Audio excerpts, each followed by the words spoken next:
Bonjour et bienvenue dans ce court vidéo sur le CSS. Donc aujourd'hui on va voir quelque chose une notion qui est qui peut être très intéressante au fait en CSS parce que on peut faire de très belles choses avec. Donc c'est la notion de gradient, d'accord? Donc la notion de gradient nous permet au fait de mélanger des couleurs et ça peut donner des résultats donc très intéressants. Ok, donc on va voir ça tout de suite. Donc j'ai déjà préparé au fait notre code. Donc j'ai mis une div ici, une simple div juste avec un ID, il n'y a rien à l'intérieur, d'accord. Et puis on va venir au niveau de notre style, on va mettre des dimensions. Donc on va donner, puisque c'est juste, j'ai mis un ID, donc on va mettre ici box, puisque c'est un ID, on le prend avec le dièse, ok. Donc on va mettre un 8. Donc je vais mettre un 8, je vais mettre 200 pixels. Ok. Je vais mettre, on va mettre un height. Je vais mettre aussi un height de 200 pixels. D'accord. Alors le gradient, ça fonctionne comment? Donc d'abord, il faut savoir qu'on a trois types de gradients. D'accord. Donc on va commencer par le premier qui est le linear gradient. Donc les gradients, on les utilise comment? C'est avec la propriété background image. Ok. Donc si je fais ici background image, d'accord. Après, on met gradient, donc linéaire gradient, qui est ici, qui sort. Donc le linéaire gradient, il y a plusieurs informations. Il y a des informations en fait que l'on doit rentrer, mais les informations de base au fait que l'on peut rentrer, ce sont les couleurs en fait. Il faut minimum 2 couleurs. Donc disons que moi je mets la couleur rouge ici et que je mets la couleur jaune, d'accord. Toujours en anglais, le nom des couleurs, yellow. Donc on va voir tout de suite ce que ça donne. Ouais. Donc ça donne quelque chose de très intéressant. Alors donc si je mets une autre couleur, parce qu'on peut mettre plusieurs couleurs, c'est pas seulement que 2, mais il faut minimum 2 couleurs. Si je mets la couleur green, regardez ce que ça donne. Ouais. Et ça c'est que le début, parce qu'il y a des choses très intéressantes qu'on va pouvoir faire avec. Donc ça c'est juste avec les couleurs. Après il y a d'autres informations que l'on peut saisir aussi. Ok, donc il y a d'autres informations en fait que l'on peut rentrer avant de mettre le nom, les noms de nos couleurs, d'accord, ou bien les couleurs que l'on veut mettre. On a la possibilité par exemple de préciser, je veux dire un sens. On veut que ça aille par exemple vers la droite, d'accord. Je veux que ça quitte de la gauche vers la droite. Donc si on veut mettre ça, donc on doit mettre to right, donc to right. Ça c'est to right, c'est-à-dire vers la droite. Donc on commence de la gauche, on va vers la droite. Je veux qu'on ait la couleur rouge, je veux qu'on ait la couleur jaune, je veux qu'on ait la couleur verte, par exemple. Regardez ce que ça donne. Donc ça commence de la gauche vers la droite. De la gauche, on a d'abord la couleur rouge, puis la couleur jaune qui est là, puis on a la couleur verte. Okay. Donc on peut mettre aussi d'autres couleurs si on veut. Donc on va mettre par exemple la couleur bleu, blue en anglais. Voilà, au lieu de yellow ici, on a la possibilité de... Alors, donc, je vais retirer, on a la possibilité de mettre, je sais pas, brown par exemple. Voilà, donc ça commence par le rouge, on a la couleur brown, et puis on a la couleur bleue. Donc on peut changer, au lieu de to right, on peut mettre to left, ok. Voilà, donc ça commence, le rouge cette fois-ci va commencer de la droite, et puis le sens c'est d'aller vers la gauche, to left. Après on a la possibilité to top aussi, donc on peut mettre to top, voilà, ça veut dire que ça va commencer du bas vers le haut. To top, c'est la destination finale, c'est le top, et on commence par la première couleur qu'on a mis ici, la deuxième, et puis ainsi de suite, d'accord. To top aussi, on a aussi to bottom, donc to bottom, ça veut dire du haut vers le bas. Ok.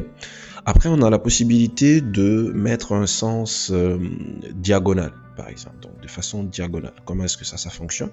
Par exemple, si je mets to bottom right, je veux que ça soit fait de façon diagonale, dans ce sens. To bottom right, ça c'est la destination. Bottom right, bottom c'est en bas à droite. En bas à droite, c'est ici. Donc je veux que ça commence ici, que ça vienne jusque là. Donc ça commence par la couleur rouge, la couleur brown. Je vais garder ici la couleur, une autre couleur, okay, qui est plus différente que la rouge. Je vais mettre par exemple la couleur green. Voilà, c'est bon. Donc là on a le rouge, on a la couleur verte et puis on a la couleur bleue. On peut choisir aussi un autre coin, ici par exemple. Donc ça c'est bottom left. Donc au lieu de right, j'ai la possibilité de mettre left ici. To bottom left, voilà. Ça veut dire que to bottom left, ça veut dire que c'est la destination et c'est la dernière couleur qui va être là, qui est bleue. La première couleur, on a rouge, on a green et puis on a bleu. Ok, donc on a aussi la possibilité, par exemple, de mettre tout simplement un angle ici. Un angle, d'accord? Au lieu de mettre tout bottom une direction en lettres, on a la possibilité, par exemple, si je mets 90 degrés ici, ok? 90 degrés, ben, c'est comme si on disait to right, to right, oui, c'est ça. C'est-à-dire que ça commence par la couleur rouge, la couleur verte et puis la couleur bleue. Si on met par exemple 0 degré, vous allez voir, 0 degré, ben, c'est du bas vers le haut. Ça commence ici et puis ça monte, d'accord? Donc ici c'est 0 degré et là c'est 90 degrés. C'est-à-dire que le rouge va commencer ici. Et si je mets par exemple, on va dire... je sais pas, on va mettre par exemple 180 degrés, on va essayer. Voilà. Donc 180 degrés, cette fois-ci le rouge commence en haut et puis la dernière couleur c'est en bas, la couleur bleue. C'est différent de 90 degrés, de 0 degré qu'on a mis tout de suite, c'était dans le sens contraire. 0 degré c'est le rouge qui a commencé en bas et puis ça monte. Donc on a cette possibilité là aussi de mettre le degré au lieu de d'écrire en lettres en fait la direction, soit diagonale ou bien dans un sens ou dans un autre. Ok, donc après on a la possibilité de vraiment mettre plusieurs couleurs ici. On a la possibilité de mettre plusieurs couleurs. Moi j'ai mis que 3 couleurs, mais si on veut mettre aussi yellow, on peut l'ajouter. Si on veut mettre la couleur black, on peut l'ajouter. Si on veut mettre la couleur blanche, je sais pas, donc tout ce qu'on veut, white, on peut l'ajouter. Donc on peut vraiment ajouter plusieurs couleurs. Vous voyez ce que ça donne, c'est pas bien beau comme ça, mais voilà, ça peut être très intéressant si on choisit les bonnes couleurs. Donc on peut les mettre ensemble et puis ça peut donner quelque chose de très très intéressant. Ok, donc on a la possibilité de rajouter un peu de transparence, c'est-à-dire au lieu de mettre le nom des couleurs, on peut utiliser le système RGBA. Donc si j'utilise RGBA, R c'est pour red, G c'est pour green, B c'est pour blue, A c'est pour alpha, qui est pour comme la transparence, d'accord? Donc si je mets ici RGBA, donc les valeurs sont entre 0 et 255. Si je veux la couleur rouge, puisque la première couleur c'est pour le rouge, je mets 255 pour le rouge, d'accord? Puis la couleur green, la couleur verte, je mets 0. Et puis la couleur bleue, je mets 0. Donc si on met ça, on aura la couleur rouge. Et puis on met la transparence, ça varie entre 0.0 et 1. Donc je vais mettre 0.2. D'accord? Je pense que c'est un point, c'est pas une virgule, c'est un point qu'on doit mettre. Donc après ça, on met la prochaine couleur. Je vais mettre, parce qu'il faut au minimum 2 couleurs. On met RGBA, encore. Ok. Donc là, on va mettre, par exemple, on va mélanger 155. Les chiffres qu'on doit mettre ici, encore une fois, doivent varier entre 0 et 255. Donc je mets ici 65, par exemple, ici 90. Et puis la valeur alpha, je mets 0.5. D'accord? Ok, donc c'est pas vraiment... ce qu'on va faire, c'est que je vais diminuer, je vais choisir ici, c'est mieux. Je vais venir choisir ici, c'est plus simple. Voilà. Donc on va choisir un peu foncé. Voilà, je vais un peu augmenter la valeur alpha. Je vais mettre 0,5 ici aussi. Voilà, c'est transparent, mais de moitié, donc à 0,5. Et puis ainsi de suite, on peut rajouter aussi une autre couleur et puis mettre de la transparence aussi là-dessus. Donc ça peut devenir très intéressant si on choisit les bonnes couleurs et puis avec les bonnes informations en fait. Ok, donc qu'est-ce qu'on peut faire d'autre? On peut faire quelque chose d'autre, c'est-à-dire on peut mettre du linéaire gradient mais en répétition, c'est possible.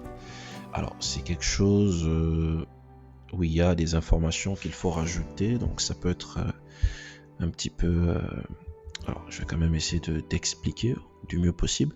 Donc repeating linear gradient, on met ça, puis on met par exemple la première couleur, je mets la couleur rouge, la deuxième couleur, je mets la couleur jaune, ok, et puis je mets la couleur verte, donc je mets green, ok. Donc si on met ça, ben, c'est comme si c'était seulement du linéaire gradient, ça se répète une seule fois. Ok, le nombre de répétitions, on le met après la dernière couleur. Donc si je mets ici par exemple 20 pixels, si je mets 20 pixels, donc de l'espace 20 pixels, ça veut dire que ça va se répéter chaque 20 pixels. Pour chaque 20 pixels, on va avoir couleur rouge, jaune, verte qui vont se répéter pour chaque 20 pixels. Et puisque le height c'est 200 pixels, ça veut dire que ça va se répéter 10 fois. Donc si on compte, on a 1, 2, 3, 4, 5, 6, 7, 8, 9, 10. 10 fois. Donc on a aussi la possibilité de mettre un pourcentage. Si je mets par exemple 20%, si je mets 20%, ça veut dire que du coup ça va se répéter 5 fois, parce que 100% c'est une seule fois, donc 5 fois 20, ça nous donne 100, donc ça va se répéter 5 fois, c'est pourquoi on a 5 ici. Ça c'est à cause de, c'est pour cette raison on met quelque chose ici, un pourcentage ou bien un pixel. Maintenant, disons que je mets par exemple ici, je mets 40 pixels, je mets 40% par exemple. Qu'est-ce que ça veut dire? Ça veut dire que du coup la couleur verte ne sort presque pas. On va diminuer ce pourcentage là. Je vais mettre ok, donc je vais d'abord augmenter. Je vais mettre par exemple ici, je vais mettre 50% seulement pour que ça se répète que 2 fois. Et puis là je peux mettre, je pense, 20% par exemple. Ok, 20%. Je vais essayer d'augmenter un petit peu le height. Je vais mettre 500 pixels. Ok, donc ça, en mettant ça, ça veut dire quoi? Le yellow 20%, ça veut dire quoi? Ça veut dire que le yellow, la couleur jaune, commence 20% de la taille. En fait, on va considérer ça comme une taille, d'accord? Donc le yellow commence 20% de la taille qu'il y a là, après. C'est-à-dire la couleur rouge commence, par exemple, cette taille-là, ce qui est là, c'est 250 pixels. Ok. Donc 250 pixels, si on prend 20% de 250 pixels, donc on doit le diviser par 5, je crois. Donc ça donne 50 pixels. Donc après 50 pixels, la couleur jaune va commencer. C'est ce que ça veut dire le yellow 20%. Donc après 50 pixels, la couleur jaune va commencer à se mélanger avec la couleur rouge. Après, on a la couleur verte. Donc le dernier pourcentage qu'on a ici, c'est pour dire que du coup, ça va être divisé en deux. Okay. Donc si on met ici, par exemple, 33,3%, ça c'est un tiers, ça veut dire que ça va être divisé en 3. Ok. Voilà. Donc c'est ça le repeating linear gradient. Donc on peut faire répéter au fait ça comme on veut. Donc je vais juste retirer ça. Ok. Donc si je viens ici, je mets 50 pixels ou bien je mets 10 pixels seulement. Donc ça va se répéter donc chaque 10 pixels. Et puisqu'on a 500 pixels au niveau de height, ça va se répéter 50 fois. Donc on a 50 fois la couleur rouge, jaune, vert. Ok. Donc il y a pas mal de, il y a d'autres informations. Okay. Donc il y a d'autres informations que l'on peut rajouter ici. Donc je peux mettre ici par exemple, je vais retirer ça. On va ouvrir. Alors attendez, je vais enlever tout ça. Voilà, donc point virgule, on va venir à l'intérieur, on peut mettre d'abord le degré, d'accord, 45 degrés, donc 45 degrés, donc bien sûr 45 degrés ça veut dire quoi? Donc ça c'est 0 degré, d'accord, on est au sol, on est à terre, c'est 0 degré, ici c'est 45 degrés, d'accord, d'ici jusqu'ici c'est 90 degrés plutôt, ici, d'accord, c'est perpendiculaire par rapport à ce axe là, c'est 90 degrés. Donc 45 degrés c'est dans ce sens, ça veut dire que notre couleur va commencer ici, ça va se diviser, ça va monter. Okay. Donc si je mets 45 degrés, je mets rouge, je mets yellow, je mets green. Okay. Qu'est-ce que ça va donner? Donc ça va commencer par la couleur rouge, jaune et puis verte. Donc après on met un pourcentage, parce que si on ne met pas de pourcentage, par défaut c'est 100%, donc la répétition c'est une seule fois, comme on a dit. Donc je vais mettre par exemple 10%. Okay. Je veux que ça se répète 10 fois. Okay. Vous voyez ce que ça peut donner. Ça peut donner vraiment des choses, des images très très intéressantes. Donc il faut savoir que ça, c'est pas considéré comme une couleur, c'est considéré comme une image. C'est pour cette raison la propriété qui est utilisée ici, c'est le background image. Ok. Donc c'est considéré comme une image et pas comme une couleur, même si ce sont des couleurs qu'on mélange pour l'obtenir. Ok, donc après notre linéaire gradient, on a le radial gradient aussi, que l'on peut voir. Donc si je mets ici radial gradient, voilà. Donc on a la couleur rouge par exemple, toujours la même couleur, yellow et puis green que l'on met. On va voir ce que ça donne, voilà. Donc c'est un petit peu différent. Tout de suite là, on avait affaire avec des barres, d'accord, qui pouvaient être obliques, ben, ça dépend des informations. Donc là, on a affaire au fait à des ellipses, d'accord. Donc on a le rouge qui commence vers le centre, parce qu'on a mis en premier. Puis on a la couleur jaune et puis on a la couleur verte. Donc parfois on peut se retrouver avec des pourcentages qui peuvent être là. Donc si je mets ici 15%, je peux mettre ici par exemple, on va dire 20%. 20%. Je vais juste le décoller, voilà. Et puis on va dire que ici, je vais mettre, ça va commencer le vert à partir de 80%. Ok. Donc qu'est-ce que ça veut dire? Ça veut dire que la couleur rouge va occuper le centre jusqu'à 15% du rayon, d'accord, du rayon que l'on a ici. Ok. Puis la couleur jaune va du coup occuper, on va dire 20% du rayon total. Et puis la couleur la couleur jaune ne va pas occuper 20%, mais après la couleur rouge, la couleur jaune va occuper 20% en fait. D'accord?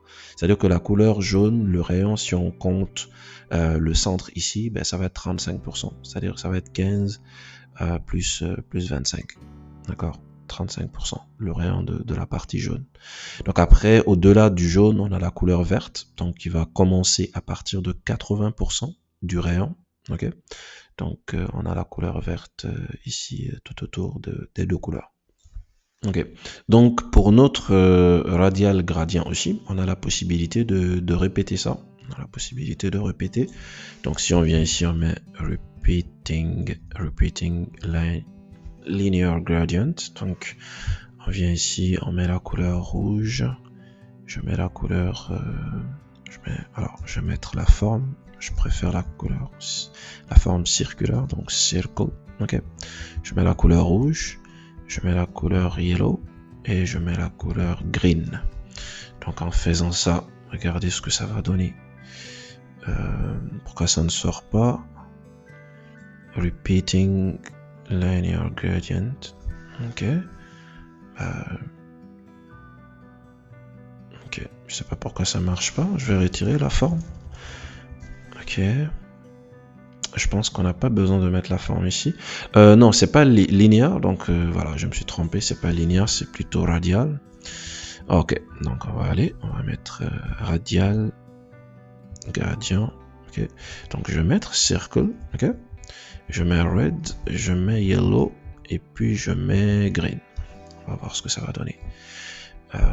Pourquoi ça ne se répète pas? Donc on n'a pas mis. Si je mets ici 25%. Donc ça va se répéter. Regardez ce que ça donne. Regardez ce que ça peut donner. Donc c'est vraiment très joli. Donc si on choisit les bonnes couleurs, ça peut vraiment donner quelque chose de très très intéressant. Donc si je mets ici par exemple, juste pour voir 50%, ce que ça va donner. Donc on a une fois ici et puis on a deux fois à l'extérieur. Ça se répète deux fois. Donc les 25% c'était 4 fois. Ça se répétait. Donc on a ici une fois, on a deux fois, on a trois fois et on a la quatrième fois qui est là. Donc ça peut être... Ok, donc à ça on a la possibilité de rajouter par exemple, ça va être très très joli, vous allez voir, le border radius. Si on met par exemple 20%, un petit peu essayer de courber les bordures, ça nous donne ça. Maintenant, si on met 50%, qu'est-ce que ça va nous donner? Regardez ça. Regardez comme c'est joli, comme c'est très très bien fait. Donc on a la possibilité bien sûr de diminuer le width. Ok. Et puis regardez ce que ça nous donne. Regardez ce que ça peut nous donner si on fait varier les informations qu'on a ici. Je vais mettre les mêmes, je vais mettre 100 pixels, 100 pixels. Regardez ce que ça peut nous donner. C'est très très joli et puis voilà, on peut faire varier les couleurs et ça peut donner quelque chose de très très intéressant. Donc maintenant la troisième façon qu'on a pour d'utiliser en fait les gradients, c'est quoi? Donc je mets background image, toujours, c'est considéré comme une image les gradients. Donc c'est par conique, donc on met conique gradient, Je sais pas pourquoi ça ne m'aide pas pour l'autocomplétion. Mais on a la couleur rouge. Donc on a la couleur... on peut mettre la couleur que l'on veut. Hein. On a la couleur yellow. Et puis on a la couleur green. Ok. Donc on a la possibilité de changer ces couleurs-là. Disons que moi je choisis cette couleur par exemple. Okay. Et puis la couleur jaune, je vais venir ici. La couleur jaune, je vais choisir cette couleur-là par exemple. Puis je vais choisir une couleur un peu plus vive. Okay. Je vais venir ici. Ici. Ok, pas mal. Donc avec la couleur verte, on va choisir une autre couleur. Je vais venir ici par exemple. Ok. Non, c'est un peu vif. Vive plutôt la couleur. Je vais changer. Je vais venir ici. Ok. Donc là, avec le conique, on voit que le centre, il est là. C'est comme un cône, en fait. C'est comme un cône. Et puis les couleurs là se ressemblent un peu toutes. Donc je vais essayer de varier un petit peu. Alors, c'est encore foncé. Mais vous comprenez quand même les couleurs. Je pense que je suis allé un peu... Voilà, ok. On va essayer de faire la différence avec ça aussi. On va revenir ici, un peu plus clair. Ok, c'est bon, c'est pas grave. Donc là, on a nos couleurs. Donc le conique gradient. Donc on a dit qu'on a le linéaire gradient, qu'on a vu. On a le radial gradient. Et puis on a ça aussi. On a le conique gradient. D'accord. Donc je vais juste augmenter un petit peu les dimensions. Donc je vais mettre ici 500. Je vais mettre ici aussi. Je vais mettre ici aussi 500. Ok. Voilà. Donc voilà ce que ça nous donne. Et puis si on vient ici et qu'on met notre border radius, les bordures au niveau de les bordures ici au niveau des coins, si je mets 50% comme tout à l'heure, regardez ce que ça va donner. Voilà, très joli. On peut même faire comment on appelle ça en français, un pie chart. On a la possibilité de le faire, un pie chart. On peut le faire comment? Ben, c'est ce qu'on a ici, mais on peut le faire par exemple avec plusieurs couleurs différentes. Donc au lieu d'avoir 3 couleurs ici, je peux mettre pas mal de couleurs. Ok, pas mal de couleurs ici. Donc je mets red, je mets black, je mets white, je mets green, je mets blue, je mets quoi d'autre, brown. Ok, voilà. Donc en mettant ça, regardez ce que ça donne. Ça donne une couleur qui est très intéressante, très jolie. Donc on peut aussi améliorer si on veut. On peut ajouter encore beaucoup plus de couleurs. On peut aussi ajouter les degrés que l'on veut que nos couleurs occupent. D'accord. Bien sûr, le total doit donner 360 degrés. On a la possibilité de donner les degrés que l'on souhaite. Sinon, si on donne un degré à une seule couleur, il va occuper, par exemple, cette couleur-là, si je mets 45 degrés, il va occuper 45 degrés. Le reste va occuper les couleurs restantes, en fait. Donc, on a la couleur verte qui a occupé, on peut se dire que 45 degrés, c'est ici, par exemple. Voilà, parce que ici, il y a un mélange de vert et puis de la couleur bleue. Voilà, donc c'est comme ça que ça fonctionne. Après, on a aussi la possibilité de mettre la couleur en répétition. Donc, on met repeating, ok, repeating, ok, conique gradient. Je pense que voilà, on va enlever les couleurs qu'on a mis à l'intérieur. Ok, donc, je vais venir ici. Ok. Ok. Donc si je mets la couleur rouge, je mets la couleur yellow, on va voir ce que ça va donner. Ok. Donc il faut mettre un certain pourcentage parce que si on ne met pas de pourcentage de répétition, ben, c'est une seule fois que ça va se répéter. Donc après le yellow, si je mets 20%, donc du coup ça va se répéter 5 fois. Ok. 1, 2, 3, 4, 5. Donc regardez, ça peut être très intéressant. Si je diminue, je mets 100 pixels. Ok. Petit modèle. Je diminue ici aussi, je mets 100 pixels.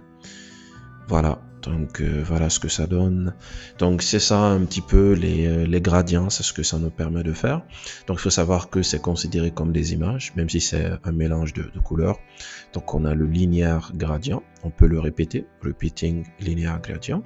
On a le radial gradient qu'on peut aussi utiliser. Et puis on a le conique gradient aussi. Donc en utilisant le border radius 50%, ça nous permet d'obtenir un cercle et ça devient très très intéressant.